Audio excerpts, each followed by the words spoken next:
सगळ्यांना माझा जय श्रीराम. तर आज आलो आहे आम्ही ओंकारेश्वरला, जे की एमपीमध्ये स्थित आहे.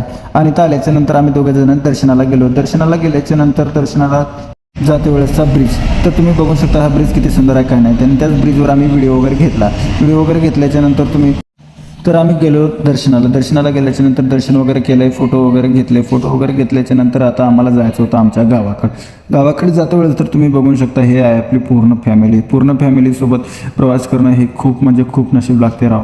आणि तेच प्रवासाचा आम्ही आनंद घेते वेळेस. तर गावाकडे जाता वेळेस तुम्ही बघू शकता आम्ही बनत आहे खिचडी. आणि खिचडी म्हणलं की आपल्या मराठवाड्याची शान, सगळ्यांना खिचडी आवडते राव. लय भारी आहे. आमच्या इकडली खिचडी म्हणजे नादच पडा.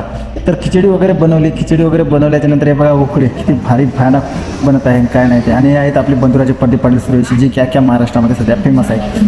तर तुम्ही बघू शकता निवांत पसंत स्वयंपाक वगैरे कसे करतायत काय नाही ते. आणि हे आहेत, तर कशी वाटली आमची ट्रिप तुम्हाला कमेंटमध्ये नक्की सांगा. आणि हे आहेत आपले 3149 आणि 6539, जे की अख्ख्या महाराष्ट्रामध्ये फेमस. आणि हे आहेत आपले महाराज आणि हे आहे आपली 3149. तर 3149 तर तुम्हाला सगळ्यांना माहीतच आहे किती भारी आहे काय नाही ते. मी माझ्या तोंडाला तारीफ करत नाही आपल्या दोन्ही गाड्याची, पण जे काय आपली ओळख आहे ते आपल्या गाड्यांमुळे आहे हे मी म्हणतोय बरं का. तर हा ब्लॉग कोणाला आवडला कमेंटमध्ये नक्की सांगा.